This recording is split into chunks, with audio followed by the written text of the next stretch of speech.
još nekoliko informacija, kao što smo rekli, dakle prvi event sezone 2007. ovdje u Mostaru, sljedeći 12.5. u Beogradu, nakon toga 26.27. 5. Zagreb i tako dalje kroz cijelo ljeto. Naravno, ovo kao što smo rekli do sada najveća sezona, najviše evenata, bit će vjerojatno rekordan broj natjecatelja i posjetitelja zajedno. Danas ovdje uz race, uz street style, uz DB drag, očekava se taj sexy car wash nekoliko puta, to smo i sad javili, dakle ne samo jedan, već jedno 3-4 ovako nastupa. A ako niste do sada vidjeli o čemu se radi, onda ćete uživati, vjerujte mi, dakle to će nas čekati nešto malo kasnije. Još jednom se ispričavamo, stvarno mi naše krivnje, ovi kompjutori tu malo je buckaju, da to tako lijepo kulturno kažemo. Idemo dalje na kvalifikaciju, dakle tu smo negdje skoro pred krajem.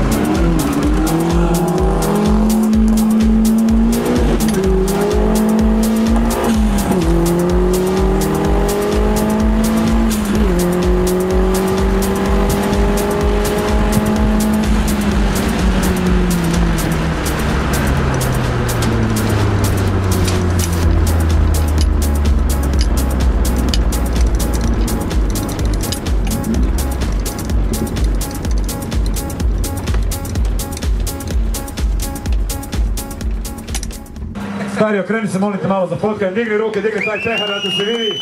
Prvi pobjednik danas na prvom rejsu ove sezone, a mi idemo lagano na sljedeću klasu, klasa Stock Competition, dakle 15.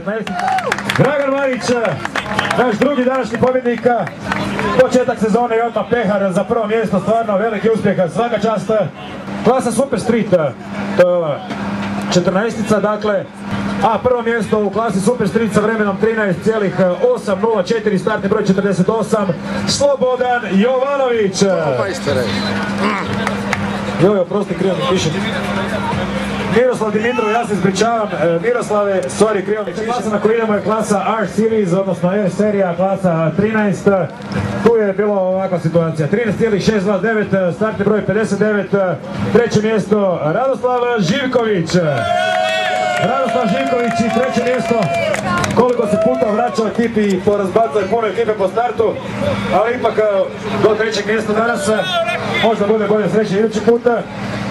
A nešto bolji sa vremenom 13,402 sa startnim brojem 18 bio je Goran Cvetković. Goran Cvetković, dakle drugo mjesto u klasi R Series.